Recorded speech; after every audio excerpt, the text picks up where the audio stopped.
इस अमृत महोत्सव वर्ष में प्रधानमंत्री जी ने संकल्प लिया है कि जब हम 100 वर्ष पूरे करेंगे, यानी 2047 तक, इसको कालखंड को अमृत काल कहा है, तब भारत को वो अपना स्थान प्राप्त हो जाना चाहिए जो भारत का भवितव्य है। क्या स्थान है? हम सोने की चिड़िया भी होंगे और जगत गुरु भी होंगे। हम दुनिया के वो देश हैं और हम और आप उस परंपरा के प्रतीक हैं जिसने कभी दूसरे को, हम सुपर पावर नहीं बनना चाहते दुनिया के। अरे पावरफुल आदमी तो किसी को दबा भी सकता है। आप किसी शक्तिशाली व्यक्ति के, पावरफुल व्यक्ति के बगल में खड़े हो तो कभी कभी आप संकोच, थोड़ा सा खिटका हुआ महसूस करते हैं, मगर जब आप गुरु के बगल में खड़े होते हैं तो आप उत्साहित, आनंदित और उल्लसित महसूस करते हैं। शक्ति दबा सकती है मगर गुरु प्रेरणा दे सकता है। Power dominate and Guru motivate. इसलिए हम उस परंपरा के प्रतीक हैं जिसे अटल जी ने अपनी कविता की एक पंक्ति, बड़ी प्रसिद्ध कविता थी उनकी, हिंदू तन मन हिंदू जीवन रग रग हिंदू मेरा परिचय, उसका एक छंद है, उसमें पूरा सार है और इसे समझिए तो भविष्य का मार्ग भी प्रशस्त होता है। उन्होंने लिखा, मैं अखिल विश्व का गुरु महान, मैं अखिल विश्व का गुरु महान, देता विद्या का अमर दान, मैंने दिखलाया मुक्ति मार्ग, मैंने सिखलाया ब्रह्म ज्ञान। मेरे वेदों का ज्ञान अमर, मेरे वेदों की ज्योति प्रखर, मानव के मन का अंधकार क्या कभी सामने सका ठहर।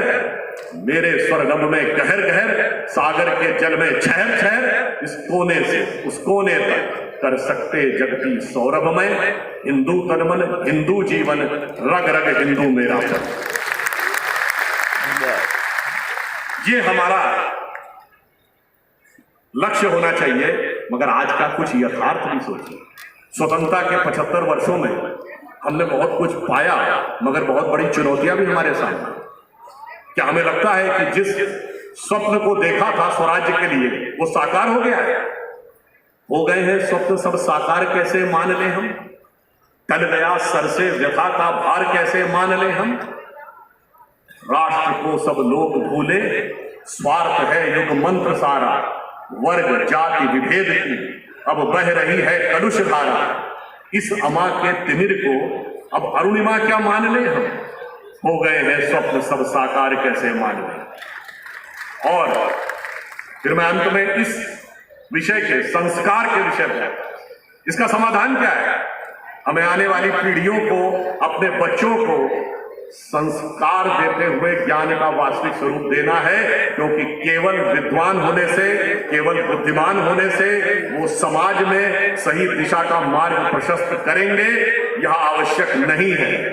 बहुत पढ़ा लिखा व्यक्ति भी डॉक्टर होके अफजल गुरु बन सकता है, चार्टर्ड अकाउंटेंट होके याकूब मेनन बन सकता है, सोशल मीडिया का जानकार होके बुरहान वानी बन सकता है, बहुत बड़ा अरबपति खरबपति होकर उसामा बिन लादेन भी बन सकता है। इसलिए ध्यान रखिए, शील विनय आदर्श सभ्यता तार बिना झनकार नहीं है, शिक्षा क्या स्वर साध सकेगी यदि नैतिक आधार नहीं।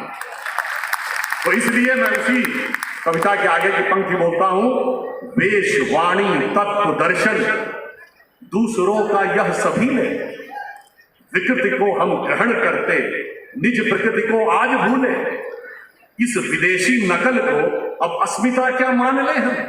टल गया सर से व्यथा का भार, कैसे मान ले? इसलिए हमें अपने संस्कार और सनातन संस्कृति दोनों पे पूर्ण विश्वास रखना है। और ये भी बात समझ लीजिए, जब कभी कोई घटना घटित होती तो ऐसे ही नहीं होती। जब गोस्वामी तुलसीदास जी ने भगवान राम की रामचरितमानस की रचना की थी तो वो समाज में एक उद्देश्य के लिए थी। और आज भी आप देखिए, भगवान राम का जब भव्य मंदिर बनने जा रहा है तो यह पूरी प्रक्रिया के तहत है। ये बताइए,